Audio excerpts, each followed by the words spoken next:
বৈষম্য বিরোধী ছাত্র আন্দোলন কেন্দ্রিক রাজধানীর ধানমন্ডি থানার হত্যা মামলায় সাবেক আইসিটি প্রতিমন্ত্রী জুনায়েদ আহমেদ পলকের আবারও ৩ দিনের রিমান্ড মঞ্জুর করেছেন আদালত।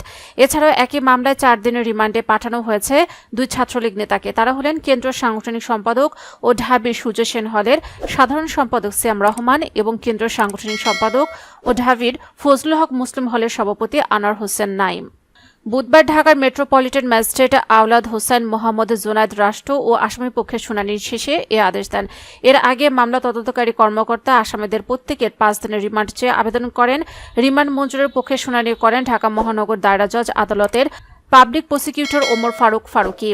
অন্যদিকে রিমান্ড বাতিল ও আসামিদের জামিন চেয়ে আবেদন করেন আসামি পক্ষের আইনজীবী ফারজানা ইয়াসমিন রাখি। উভয় পক্ষের শুনানি শেষে আদালত প্রত্যেকের জামিন নামঞ্জুর করে রিমান্ডের আদেশ দেন।